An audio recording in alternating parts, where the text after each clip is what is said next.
Alright, so we got the new bearings in for the Marz 2.5 today. Here's the old bearings. Yes, I got some dirt on my camera lens, I think. Sorry about that. Anyway, so we got the new bearings in, or these are the old bearings, I should say. And here is the new bearings right here. And as you can see, here's the old front bearing. Right here. With no seal. And here's the new front bearing with the seal. There's a new rear bearing over there. The front bearings come in a pack of 10.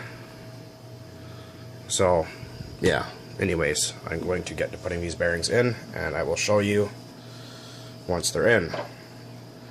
The block has been final washed, cleaned, and prepared. So now we're going to heat up the block a little bit with the torch, gently, and get these bearings in. I'll chime back in once we're there. Alright, the rear bearing is now in. I'm going to have to wait for the crankshaft to cool, or the whole thing to cool off before I can take the crankshaft out and remove, or install my front bearing, I mean. Because how I do this is I put the bearing on the crankshaft, heat up the block, and then pull the crankshaft, and it seats the bearing perfectly every time. That's how I do that. So I'm just going to wait for this to cool down so that bearing will grab in there, and then we will do the front, and I'll show you the finished product.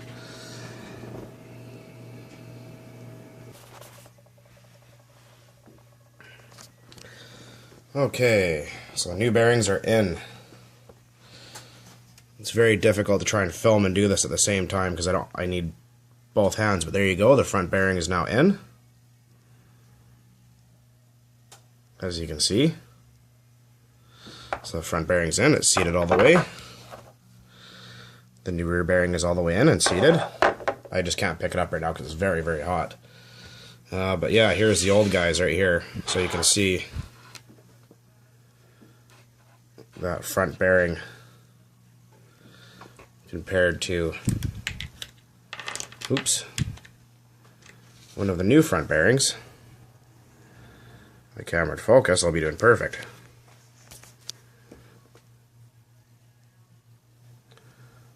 So, yeah, there's a new front. So what you got to do is you got to remove one seal. Leave one in, but remove one. So that way the oil can get to the back side of the bearing. Other than that, you're fine. So that's basically that. So I'm going to let this thing cool down for a few more minutes. And I don't have a camera mount, unfortunately, but I will start reassembling this here shortly after it cools down, and show it to you all together and complete. I'm not going to be doing a running video today because it is just pouring rain outside, so I'll have to wait for a nice day for that. We'll be coming soon, I assure you that. So just bear with me, guys.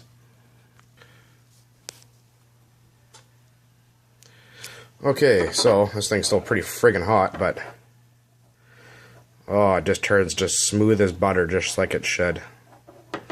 Nice, absolutely perfect. I'm going to be taking this engine apart again a different day and de-hardening the crankshaft because the Marz engine has a problem with the crankshaft being too hard, and they snap, or they can snap because of the hardness of the steel. So what you do is you take your crankshaft out, you preheat your oven to 500, or no, yeah, you take your crankshaft out, you put it in a cold oven, and you let your oven preheat with the crankshaft inside of it, and leave it at 500 degrees for, I believe, 2 hours. Turn off your oven after 2 hours and let your oven cool all the way back down to ambient temperature. And then remove your crankshaft, and that what it will do is it'll take the hardness out. It doesn't damage the crankshaft, it doesn't warp it or anything, it just takes the hardness out of the crankshaft and keeps it from snapping. Yeah, that's Peter there, Valco. I gotta do another shout out for him one of these days, but he talks about it in some of his videos, so I'm gonna make a video about that too. Anyways, got the crank in, and we're getting there, so I still got a pile of parts over there to put back together yet, but let me get that done. I'll be right back with you. Okay, a little update quick here.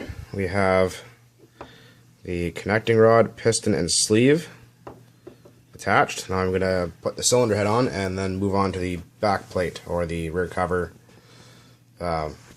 whatever you call that thing. Anyways, back in a minute.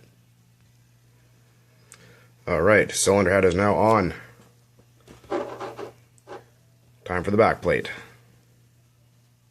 The other thing is, once you get everything apart, or put back together like this, you want to turn the crankshaft, and you want to make sure there's absolutely, you want to do a full 360 degrees and make sure there's no binding, there's no tight spots, there's no any kind of funny feelings, anything like that. You want to really, you know, make sure that everything's cool, and don't be afraid to use oil, man. Use oil when you put these things together. These things love oil. Oil the connecting rod, oil the wrist pin, oil the bearings more, you know, oil everything. You know, these things like their oil. It's what keeps them alive. Alright, there we have it, all assembled. I need to get a tripod, and I have another engine the same as this one, and it's also going to receive new bearings. So when I replace the bearings, then it'll actually do a more detailed video of me removing the bearings and installing new ones, and like the whole process.